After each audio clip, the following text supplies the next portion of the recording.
इसी तरह से जैसे ये मैंने बटन किया है, अब सेम मैं एक छोटा सा फॉर्म बनाता हूँ इधर, और फॉर्म मैं बनाता हूँ और फॉर्म की मैं मेथड लिखता हूँ कि इसकी टाइप क्या है।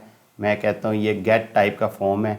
अभी क्योंकि मेरे पास एक्शन के लिए कुछ है ही नहीं, तो मैं एक्शन वैसे लिख के छोड़ देता हूँ। इसके अंदर मैं एक काम करता हूँ कि मैं 2 इनपुट ले लेता हूँ और उनकी टाइप कह देता हूँ टेक्स्ट है ये, और मैं इसको कहता हूँ कि ये इसके प्लेस ऑर्डर लिख देता हूँ। और प्लेस ऑर्डर मैं इस पर लिखता हूँ कि फ़र्स्ट नेम इसके ऊपर लिख दो। प्लेस ऑर्डर का मैंने बताया था ना कि वो छोटा सा लिखा आ जाता है ऊपर, और फिर आप जब क्लिक करते हो तो आप ऑटोमेटिकली लिखते हो।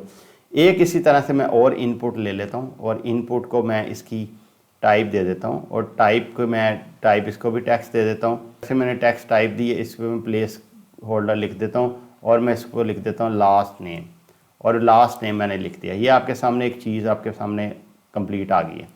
अब मैं इसे कंट्रोल F5 करता हूँ। जैसे मैं कंट्रोल F5 करता हूँ, ये आपके सामने देखें 2 टेक्स्ट बॉक्स आ गए हैं। एक के ऊपर फर्स्ट नेम लिखा हुआ है, मैं इसके ऊपर कुछ भी लिख देता हूँ, और दूसरे के ऊपर उल हक लिख देता हूँ।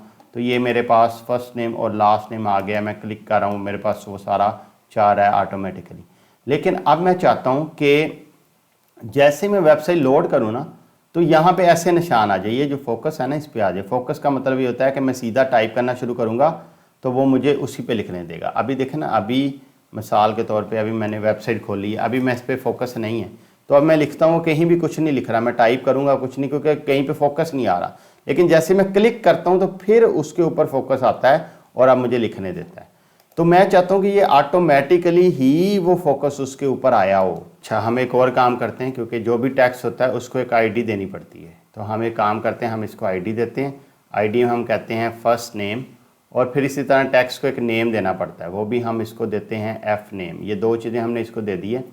और हम इसी तरह से जो हमारा नीचे वाला टेक्स्ट है उसको भी हम एक आईडी देते हैं, और आईडी में हम कहते हैं लास्ट नेम, और इसी तरह से हम इसको नेम देते हैं और इसको कहते हैं एल नेम। ये 2 चीज़ें हमने इसको दे दी हैं। अब हम इसको कंट्रोल F5 करते हैं। अब आपने नोट्स करना है कि जैसे ही मैंने इसको रिफ़्रेश किया, ये देखें फोकस पहले बटन पे आ गया।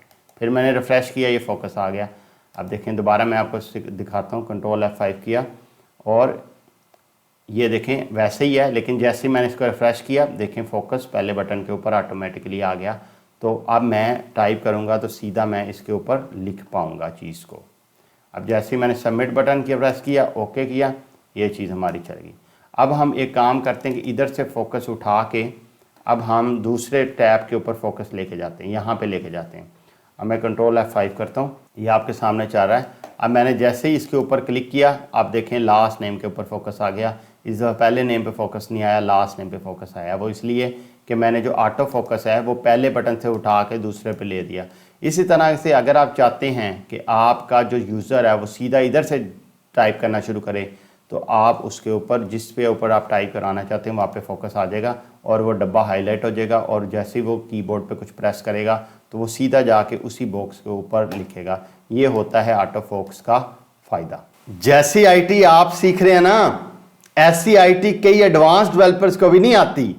मैं बता रहा हूँ, लगे रहें, इंजॉय करें, और कंग्रेचुलेशन, आप एक्सपर्ट बन रहे हैं। कोई काम है तो ज़रूर बताइएगा। Thank you so much.